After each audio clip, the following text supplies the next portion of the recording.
So for the last about a week, because I think it was like Friday and Monday through Wednesday, we've done the flipped classroom where I wanted you to have your notes done ahead of time so we could go through, work through questions and some problems, and then have you have time for work. So today we're gonna do it differently, live teaching. But then Monday I did a flipped classroom again. So there are notes in the folder. It looks like a lot, I know, because it's 2 sets of notes, but it's gonna be shorter than today probably, because that's why I put them together. They're short, quick, some vocabulary stuff, and then we can move on with it. So when you first look at it, don't let it freak you out. But the thing that I am struggling with the most with this distance learning and hybrid learning is not the technology piece of that. Like I got that. We've been doing that for a long time, and so that's not that big of a deal. It's frustrating sometimes and a lot more clicking, but whatever. What I'm struggling with the most is trying to make this the best environment for everybody. And this last week, it has. I don't feel like it's been that. I feel like I don't know. There's not a lot of interaction, which I understand that there can't be. And I'm afraid that because I'm not teaching live, that it's keeping some of you from asking questions that might naturally come up in the midst of this. Or maybe you don't ask a question, but you hear somebody else's question, that sort of thing. Plus, I know a lot of you have expressed that, can we just teach? I wish I could. I mean, believe me. And I miss just teaching, because as far as teaching is concerned, like the grading and the paperwork and the click, that's horrible for everybody. The teaching part is what I love, and interacting with y'all and being able to answer your questions and help you learn it, and then see the little light bulbs go off, those sorts of things. And so at this point, I don't even know if your little light bulbs are going off, and it's harder. So anyway, we're gonna kind of do live and in person today. And then I'm going to want some feedback. I might send out a survey instead of it being a discussion question, just to kind of know what you feel like works best for you, and just so I can get an overall picture of that. Okay? Because I'm willing to, reflect and adjust as much as I need to, but it seems a little monotonous and boring right now, and I don't like that. I don't want that to be like that. So I'm getting it figured out. Like, don't give up on me. I'm getting there. Okay? People are actually starting to talk to me. It's great. Okay, so today we're going to verify inverses. And the first thing we are going to do is to verify them graphically. Okay? So 2 functions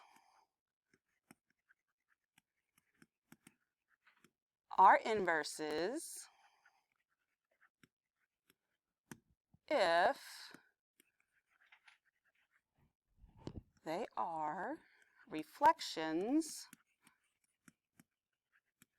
of each other in the line y equals x. Okay? So 2 functions are inverses if they are reflections of each other in the line y equals x. So we are going to verify them graphically. And here's where we talked a little bit about this yesterday in the review, but the wording of the question can sometimes lead you to know what your answers can't be, or maybe what they can be, or like the form they should be, or maybe what would not be an acceptable answer at all. So I want you to see what these directions say. It says, find the inverse, okay? Yesterday, or not yesterday, but on the last set of notes, and I'll come back to this in just a second, we had, these directions said determine if f of x has an inverse. So we had some answers like this one that says there's no inverse, right? Here, is it asking me if there is an inverse? No. It's saying find the inverse means there is one, go find it. So you giving an answer to one of these is like there's no inverses, that clearly makes no sense. So then if that's what you think, then something went wrong in your work or whatever, okay? So those little words like find the or determine if, those sorts of things kind of lead you to what it's really, really asking. Okay, so first we're going to find the inverse. So I'm going to make this equal to y, all right? And then this is going to give me 3y minus 6 equals x. So 3y equals x plus 6. Now I'm going to have to graph these. So I could just divide both sides by 3 and leave it as a big fraction, but clearly it's going to be a line, so I think I want to divide each piece and get that y equals 1/3 x plus 2. So my inverse is 1/3 x plus 2. Okay. So I'm verifying them graphically, which means I have to graph both of them. So I'm going to start with this one. I'm going to graph this one first. It's a line, so I don't have to do anything fancy. I can go down to -6, make a point at my y-intercept, and then my slope is 3. So I go up 3 and over 1. And then I do suggest, if you're doing it in Cami, that you use the line tool. And if you are doing it on paper at home or something, that you use a straight edge, because it's going to make a difference. I had issues last period. I could not get this accurate at all. It was terrible. Okay. Something like that. And you don't want it really short. It should kind of, go pretty much across the whole grid. So we're going to verify, that was the original one, right? We're going to verify that these are inverses if they reflect in the line y equals x. So I'm going to graph in the line y equals x. And again, use a straight edge or the line tool. It should go right through the diagonals of those little squares. Like so. So that's the line y equals x.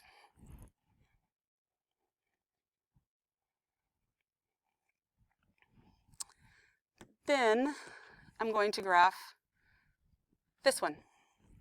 So again, it's a simple line. I'm going to go up to 2 on the y-axis, make a point, and then I'm going to go up 1 and over 3 and make a point.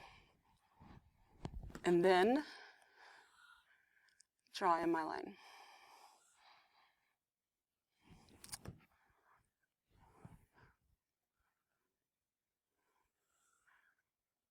There we go. Close enough.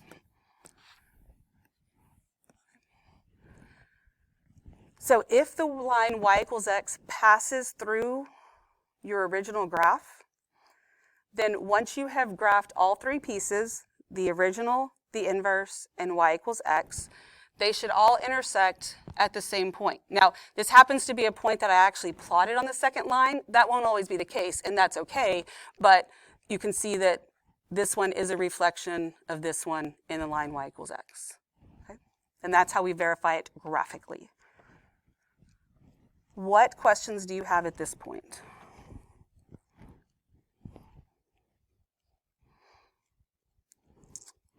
Okay. We good? Okay. I want to rush you if you're graphing. Okay, so let's try number 2. Let's just go ahead and graph this first. So we'll graph this. This is a cubic, right? Bam. So on the cubic, I have 5 anchor points. So I'm going to start with -2, -8. Put my pencil there, 2, 4, 6, 8. And then the only thing I'm doing is going up 4. Make that point. My next anchor point is -1, -1. And then I can go up 1, 2, 3, 4. My next anchor point is 0, 0. Then I go up 4. Then I'm going to go to 1, 1, and then go up 4. Then I would go to 2, 8, and go up 4, and I'll be far enough off my graph where I'm not going to worry about it, okay? So my cubic is going to look like this. So there's my cubic. And then I'm going to draw in my line y equals x. When you do that, if you start in one corner and go to the other corner, it should be in the correct spot.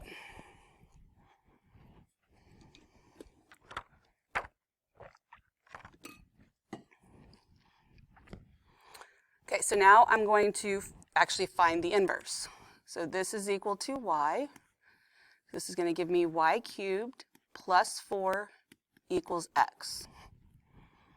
So this hopefully should be pretty, just run you through it because it should be pretty easy to figure out. I get y cubed equals x minus 4. Then what do? Cube root of both sides. Good. So y is equal to the cube root of x minus 4. So the inverse, x, is the cube root of x minus 4. Okay, so this is what I found. Now I'm going to verify it graphically because I already have the original graphed. This is a cube root function, so it looks like this. Looks like the cubic laid down, right? So my first anchor point way out here is -8, -2. And then all I do is go to the right 4. 1, 2, 3, 4. My next anchor point is -1, -1. Then I go to the right. 1, 2, 3, 4. 0, 0, move over 4. 1, 1, move over 4. And then I would have 8, 2, and then I'd move over 4 and I'd be way far off my graph, so I don't need it. So then when I sketch this in, looks like this. And all three pieces should intersect at the same point. Or I do realize that, you're graphing, even if you have a pencil, it's in a piece of paper, it's still not always perfect. And when you're doing that on Cam, it may be off like a tiny bit, but if you could tell, like if your graph was a little bit better, that it would actually intersect, then you're fine, okay? Because it's not an art class, but I had more trouble with the line second period than I did this because I had drawn the y equals x in by hand and it was just a mess. I couldn't get my stuff to line up, but I knew how to graph a line. Okay, so they all intersect here, which is not a point that I plotted, and that's fine. But now I know, what that point actually is. Okay. All right. What questions do we have? We all good so far? Okay. So that is your graphic verifying. Now let's look at verifying inverses algebraically. Okay. So, two functions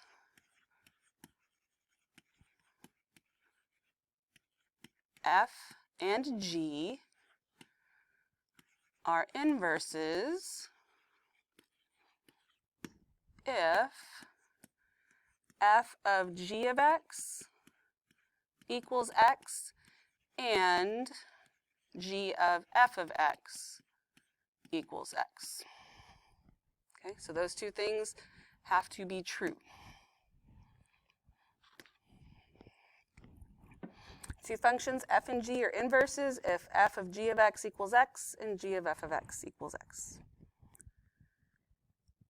So the directions say verify algebraically that these are inverse functions. Is it asking me if they are inverse functions? What do you think? If you're told to verify that they are, that means they are, verify it, show me why. So my answer being they're not inverses is invalid. It makes no sense. I know already that's not an answer to any of these questions because it says verify it. If I'm verifying, then we know it's true. Okay? So we will start with f of g of x. And this is why we reviewed the composition. So I'm going to do not f again, I'm sorry. Okay, I'm going to take g of x, substitute it in here, everywhere I see an x. So this gives me 2x plus 7 minus 7 over 2. Now this is one reason I said, first step, 0 work. Clearly you should know what plus 7 minus 7 is. But you put just 2x over 2 there, you're wrong, because where the heck did that come from? You are verifying, which means your work, the process, you know the answer. Yes, they're inverses. The process is what it is. So you have to show that you actually substituted it in. So now, this gives me 2x over 2, and what does that equal? X. And that should be no big shock, like you knew that was coming. If you don't get x, you did something wrong somewhere. That by itself isn't enough because this is an and, both of these things have to be true. So now we show that g of f of x is going to give me x. So again, I substitute it in, I take this, substitute it in here. So I get 2 times x minus 7 over 2 plus 7. First step, 0 work, just substitution. So then once I get here, what happens to the 2's? They cancel out, yeah. Bam, that's gone. So I get x minus 7 plus 7, which equals x. So then we're good. They both equal x, so I can say yes. inverses. I just verified it. Okay, or basically proved that they are inverses. Did it algebraically. Everybody good so far? Okay, good deal. So let's do the next one too. So on this one, I regret, since we're only doing one of the graph ones at the bottom, I should have taken more off and given you more room here. I know if you're in Kami, you can expand it, and so you're probably fine either way, but I'm going to start mine up here just because I don't want to have to write tiny because then you can't see it. So we're going to show that f of g of x equals x and g of f of x. So we'll start with f of g of x. First step, 0 works. So I take g of x, put it in where I see an x. So this gives me 3 over 2x minus 1 plus 3. So that's my numerator. Denominator is going to be 2 times 3 over 2x minus 1. So I've got fractions and fractions. Do not let that make your blood pressure rise or give you anxiety. Like, it's all going to be fine. You just have to make sure you don't make anything up. Okay? There's no room for creativity here. So we're going to work with the numerator and denominator to simplify both before we worry about the fact that we have fractions and fractions. So the denominator here, when I multiply this is like 2 over 1. So these 2's can't cancel out, right, because there's 2 terms down here. Instead, I just multiply, and I'm going to get 6 over 2x minus 1. Okay, do we all agree with that? Right, so then in the numerator, in order for me to add that whole number in the fraction, what do I have to have? Common denominator. And what would my common denominator be? 2x minus 1. Good. So I'm going to have to multiply this 3 over 1 by 2x minus 1 over 2x minus 1, right? So then I get that my denominator of the numerator is 2x minus 1. This is 3. And then when I distribute this 3 in here, I'm going to get plus 6x minus 3. Okay. Now, I've said before, when you solve stuff, if you want to skip steps, that's fine. But I would highly suggest when you have fractions and fractions that you limit your step skipping to minimal, because that's when really weird things happen. Like, you see things and you assume something's going to happen that doesn't, so it's safer just to keep writing it out. So then the denominator I'm just leaving is 6 over 2x minus 1. Then this numerator here, 3 minus 3, those 0 out. So I end up with 6x over 2x minus 1. Okay. So now that I have the numerator simplified as much as I can and the denominator simplified as much as I can, now I can worry about the fraction and the fraction part. So when I divide fractions, what's my rule? Multiply by the reciprocal, good, of the denominator. So this means that my numerator was 6x over 2x minus 1. I'm going to multiply by this, the reciprocal of this, which gives me 2x minus 1 over 6. Multiplying fractions is easy. I multiply straight across. But I can reduce it before I do that. So this, if you think about this, what happens here when we multiply is that this really just becomes one big old fraction. Right? If I just multiplied straight across, it could look like that, like one big old fraction, right? So I can reduce things. This 2x minus 1 cancels out with the 2x minus 1. And the 6 cancels out with the 6, and I'm left with x.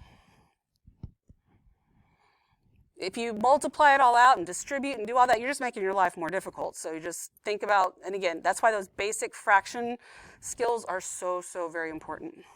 Okay. Everybody good so far? Awesome.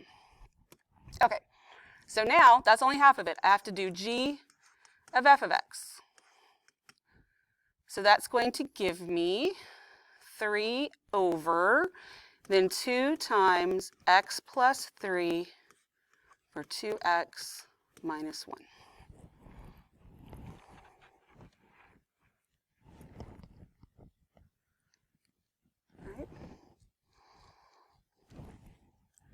So when I clean up the denominator, that means I'm just going to rewrite my numerator. What happens with these 2's? They cancel out, right? Now over here, this right here, that didn't happen because this was 2x minus 1, and so I could not do that. But this is just one term, and so I'm good. So then that gives me x plus 3 over x minus 1.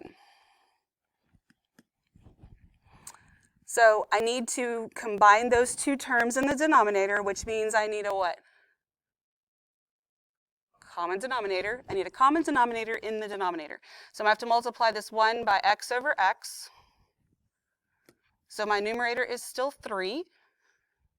The denominator of the denominator is x. The numerator of the denominator is x plus 3, then what? What does this give me in the numerator? Minus x, good. So it's minus x because we got that minus 1. Okay. So then that gives me 3 over, these x's 0 out, 3 over x. So now I have a whole number in the numerator, a fraction in the denominator. It's a good idea to always think about your whole numbers as fractions. Whether you write it that way or not, think of it as a fraction. That's 3 over 1, right? So that when I do the rest of this, I'm going to get 3 over 1, and again, you don't have to necessarily write that, but you should at least be thinking it, times, use the reciprocal, x over 3. The 3's cancel out. I'm left with x. So this is good news here, and so I can say, yes, I verified it. They are inverses. Okay. What questions do you have? Okay, good deal. And I just realized when somebody said something, I forgot to change my speaker. So, Corey, if somebody says something and I don't catch it, will you let me know? Okay, thanks. Be easier than me changing it at this point. Okay, so for these, it says, on this one, I'm going to find the inverse of each function. I'm going to state any restrictions on the domain, verify graphically and algebraically. So basically, we're putting it all together. That's why we're just doing one of these, because we've done the pieces already. We're going to do number 7. So let's go ahead while there's nothing else going on, and we'll go ahead and graph the original one. So this is a parabola, right? So this is a parabola, and I have a domain restriction. Well, this one's pretty easy to get an idea of what's happening, right? So I'm going to go to the left 4 and down 2, so it's like over here somewhere. And if my x has to be greater than or equal to -4, then I just have the right side of the parabola. Okay, that's going to help me when I go to plot the points. So someone say x. I'm going to write over this. I have a reason for that. Greater than or equal to -4. Okay, so when we graph that, I don't care. I'm going to just start with 0, 0. Then I'm going to go to the left 4, 1, 2, 3, 4, and down 2. Oh, why is there we go. Now this point, I have got to double check. It is in my domain, because it says x has to be greater than or equal to -4. So this is -4, so I'm good. That's how I know it's only the other stuff to the right. So then when I go to 1, 1, I go to the left 4 and down 2. Then I go to 2, 4, go to the left 4 and down 2. So that gives me this side of my parabola. If I start with the domain restriction, I'm going to end with the domain restriction.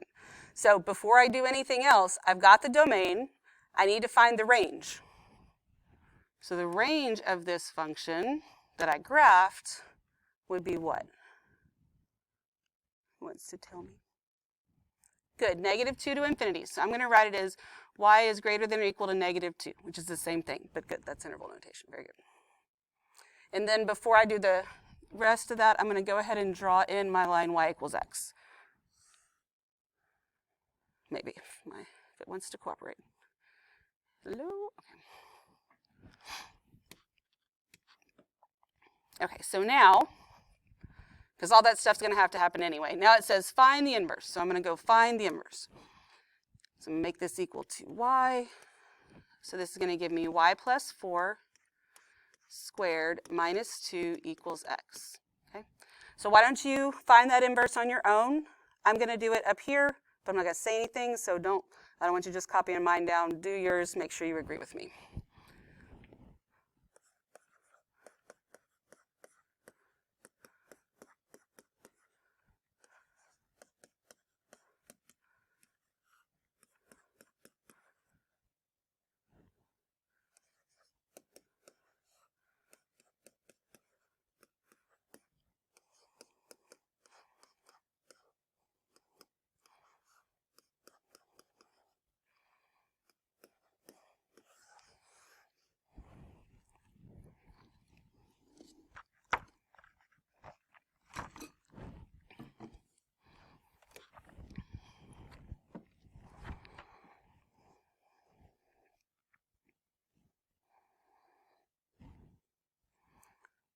So do you agree with what I ended up with? Okay, even if you skipped a step or something in there, we should get to the same thing in the end. Now, is figuring out what my domain restriction is going to be a difficult thing to do right now? No, because we did this at the beginning, right? And since we switched x and y here, that's what happens with this as well for the domain and range. The x and y switch places. So x for the original was greater than or equal to -4, but now this is the x, so my domain is x is greater than or equal to -2.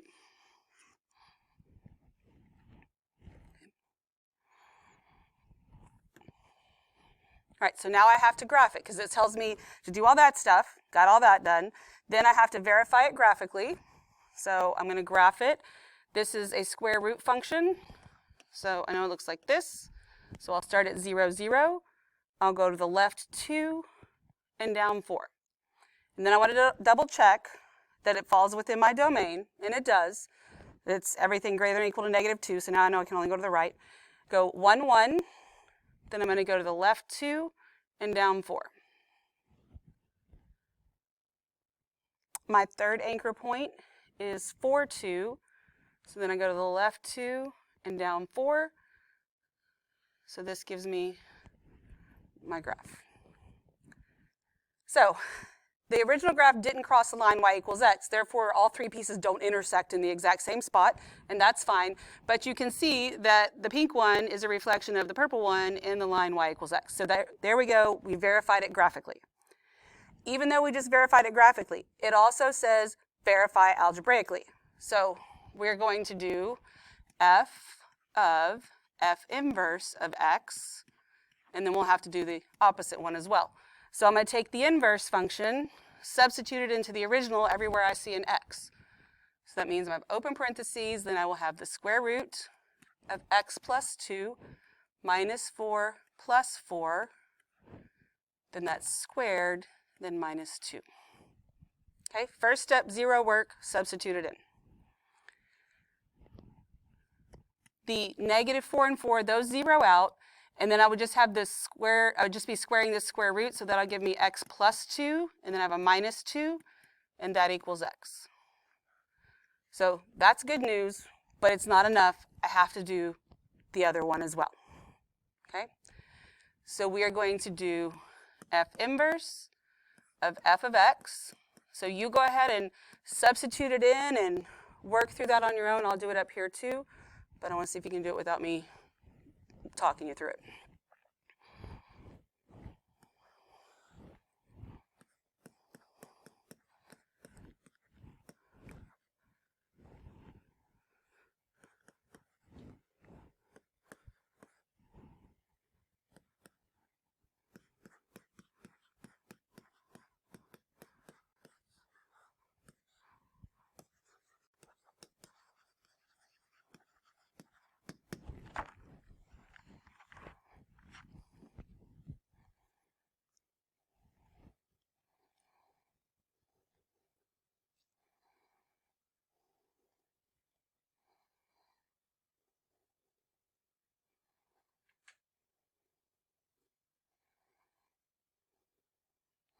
Okay, what questions do you have? And if you don't agree with me, make sure you figure out what went wrong where, because you should be able to get X for both of them, okay?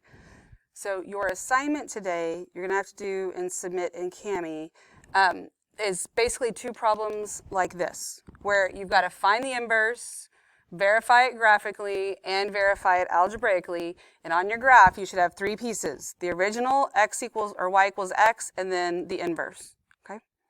We give it, and there's only two of them. All right? Any questions at all? Alrighty.